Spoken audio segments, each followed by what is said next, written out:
Et bonjour à tous, je vous fais une vidéo aujourd'hui pour vous parler de Celestia.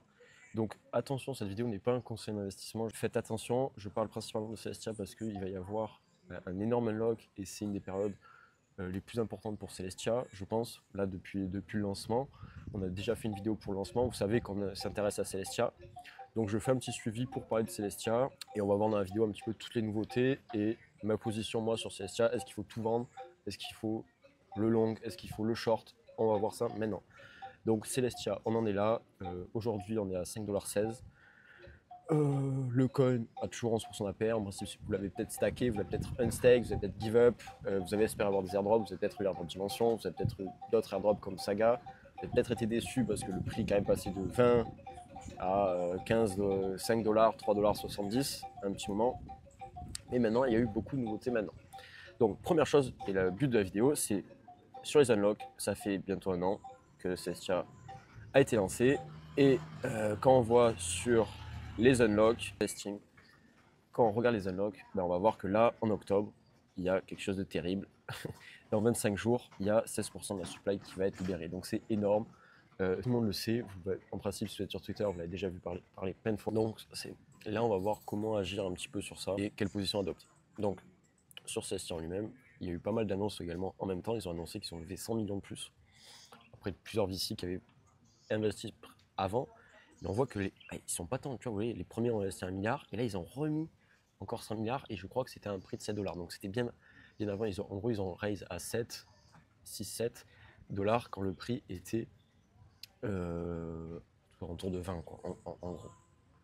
Ils ont vendu des tokens, mais ils ont le même vesting. C'est-à-dire qu'ils ne sont pas plus vestés. Là, ils vont commencer à être unlock. Donc là, ça peut être, si les mecs veulent exit, c'est la période un petit peu cruciale. Donc on est là sur Celestia, on est à 5,17. Qu'est-ce qu'on a eu? On a eu pas mal d'infos sur Celestia. Là, on va voir d'abord la partie pour se positionner. Là, c'est la partie un petit peu fondamentale. Donc raise, roadmap, airdrop également, on va voir, puisque ça prend en compte. Et après, on va voir la partie plus trading, analyse technique, rapidos, parce que vous savez que je ne suis pas forcément trader. Donc la roadmap, ça c'est la roadmap que Celestia a partagée. Donc il y a pas mal de choses, et c'est pour ça que c'est en haut, tout colle avec cet unlock où il y a beaucoup d'annonces qui sont faites. Sur la roadmap, le but de Celestia, pour se rappeler, c'est faire des gros blocs avec des validateurs très spécialisés qui vont faire tourner quand même des grosses machines, mais ils ont ce qu'on appelle les lead clients, c'est ce qu'ils appellent vérifiables. Donc en gros, la partie abundance, c'est les validateurs et faire des gros validateurs assez costauds qui vont faire run le consensus Celestia et sans arrêt l'améliorer pour que les blocs puissent encaisser le plus de data possible et soutenir des chaînes très rapides comme Solana, etc., qui ont énormément de block space. Et ensuite, qu'ils soient vérifiables, donc c'est-à-dire qu'en même temps ça soit décentralisé et que n'importe qui puisse vérifier que la data qui est mise dans ces blocs et que Celestia la met bien, la modifie pas, etc., etc.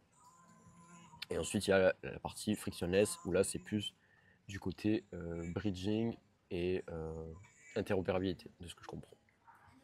Où on voit qu'ils ont pas mal, tu vois, les Solana L2, les L2 Solana, du fee burning à la fin, bon, pas mal de choses. Honnêtement, pas tout le monde comprend Celestia, pas tout le monde comprend l'apport de valeur de Celestia. Je ne vais pas développer la roadmap, je ne suis pas quelqu'un d'assez technique pour faire ça. Mais juste dire qu'ils ont annoncé et qu'il y a pas mal de nouveautés quand même très intéressantes. Et ça reste dans du B2B, c'est pas trop vérifiable. Ensuite, ce qui nous intéresse de notre côté. Mais pour dire, ça continue à bulle. Et le futur, c'est des light clients dans les wallets pour tout le monde. Beaucoup plus de data, capacité d'encaisser beaucoup plus de data, de chaînes très rapides dans Celestia et de rollup très rapides, donc des rollups avec plus de TPS.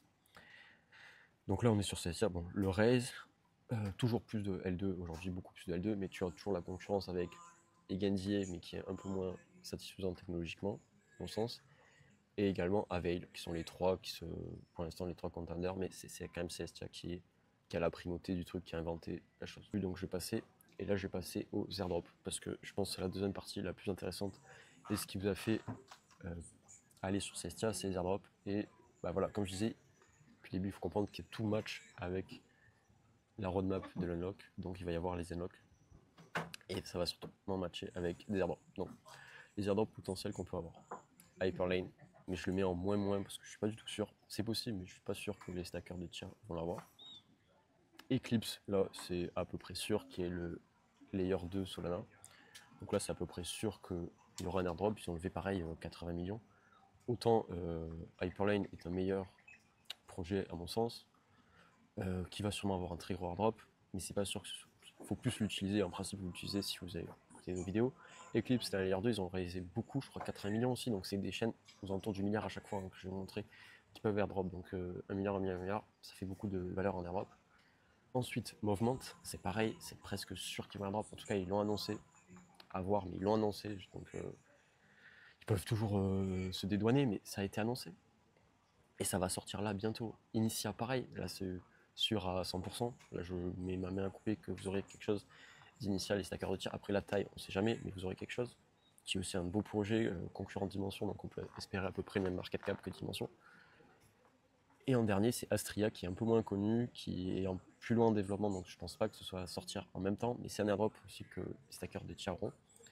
Et dans tout ça, on peut avoir des L2, des bridges, des protocoles de bridge. On ne sait jamais, il peut y avoir plein d'autres tokens. Ensuite, stratégie adoptée. Moi, je pense que cette stratégie, ça va faire acheter et stake les gens.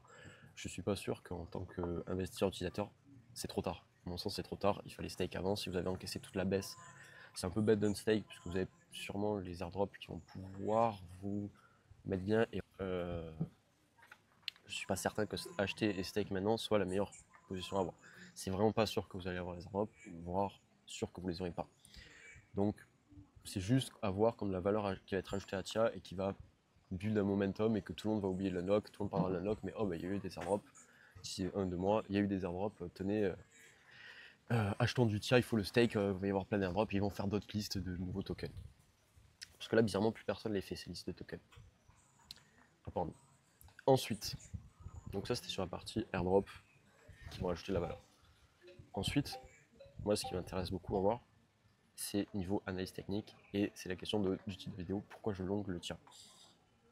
Pourquoi je longue le TIA? En fait, tout simplement à cause du funding. Si vous regardez le funding, il est négatif partout et négatif de zinzin.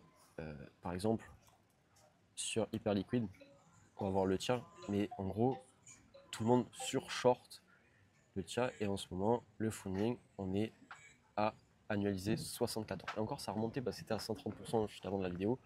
Là, ça a un peu rebaissé, mais les mecs payent entre 100 et ça a monté jusqu'à 300, 400, 500. Les mecs short à fond le TIA, donc vous faites vraiment très très bien payer pour long le TIA. Donc on est dans une position, il peut y avoir un short squeeze, sachant que sur Hyperliquid, c'est pas le pire. Regardez Binance, regardez Bybit, OKEx, on est sur des funding vraiment très négatifs. Pour comparer, là on a moins 0,4. Sur les autres, on est voire en positif, très léger négatif, et il n'y a que le TIA qui a moins 0,5. C'est énorme. En funding, c'est énorme. C'est tout ce qui fait faire un short squeeze, puisque les mecs short depuis longtemps. Et globalement, quand on voit la courbe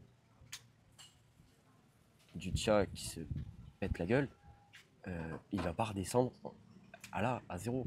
Tu es plus dans le tout bas que dans le tout haut. Donc tu as un peu une asymétrie entre la hausse et la baisse. Et c'est pour ça que moi je longue le TIA, ça fait 2 fois que je longue. Bon là c'est une toute petite position sur un compte de burn. Mais vous voyez, là ça fait 3 jours que je longue. Donc je suis rentré là. Bon là c'était mon trade précédent qui était gagnant. Mais c'est pareil. Et là en 2 jours, je gagne 10 $ par jour avec 1000 $. J'ai donc 1000 $, je gagne 10 $ par jour en funding. Et c'est pour ça que il y a, je pense, quelque chose à faire de long le TIA à un moment, en faisant attention de ne pas se faire liquider, en étant précautionneux, mais il y a toujours moyen de faire quelque chose sur le TIA, parce que voilà, tu as cette asymétrie où il va y avoir plein d'annonces, plein d'airdrops. L'unlock, qui à mon avis, moi, il est déjà pricé au niveau de l'OTC, ça va beaucoup circuler, ceux qui voulaient vendre ont vendu, ceux qui voulaient pas vendre ont vendu. Donc c'est sûr, il va y avoir de la pression vendeuse, mais tout le monde, les autres qui veulent acheter, savent que tu vas avoir du volume. Donc il va y avoir beaucoup de volume sur Celestia. Ça va monter, ça va descendre, il va falloir avoir l'œil. C'est pour ça que je propose plus de trade que d'acheter. Mais vous pouvez aussi acheter des jetons de liquid staking si vous avez peur. Mais si vous êtes tradé, faites attention, faites pas des leviers de zinzin, restez calme. Levier 1, levier 2, 5 maximum, pas plus. Ayez toujours du collatéral de côté pour remettre en cas que. Faites attention. Moi je long, parce que je pense que ça peut monter de 5 à 7, 8 max. C'est cette ordre de grandeur, peut-être beaucoup plus. Mais déjà, si j'arrive de monter de 5 à 10, je serais très content. Et donc, c'est pour ça que je pense qu'il faut long le TIA, parce que airdrop, parce que gros nouveau funding qu'ils ont eu avant, ils ont de la thune, ça va pas disparaître. il va y avoir des airdrops. Ça bulle technologiquement, même si le truc modulaire n'est plus du tout à la mode, ça peut revenir assez vite. Et le funding, le short squeeze qu'il va y avoir, possiblement, on a quand même un upside. Faites attention, restez à l'affût, la vidéo elle est là, mais restez à l'affût si ça part mal. Et puis souvent, voilà, souvent on a vu, là j'aurais pu prendre la... J'ai pas mis en vidéo la comparaison avec Solana lorsqu'il y a eu l'airdrop Solana, mais c'était pareil, c'était un unlock à peu près similaire. Quand un unlock est si gros, dites-vous, tout le monde le sait, et tous les gens un petit peu intelligents, les whales, les semi-whales, les demi-whales, les petits investisseurs ont conscience qu'il va y avoir cet unlock et attendent, se positionnent doucement et le marché se fait. Ce marché se fait du côté de l'OTC où ils vendent des tokens unlock et du côté public où les gens n'achètent pas, short, se hedge, etc., etc. Et du coup, ça fait que finalement, quand il sort, le prix va se détruire. Il est possible que ça baisse, mais là, vous voyez récemment, il y a eu un gros unlock, il ne s'est pas passé grand chose. DYDX a eu son unlock, ça a bien dévissé parce que ça avait monté avant et que DYDX se fait plus martyriser par Liquid. Mais si le projet continue d'exister et de fonctionner, il n'y a pas de raison que ça marche pas. Donc c'était Usmon, c'était une petite vidéo rapide sur Celestia. Je vous remercie, je vous fais des bisous et à bientôt.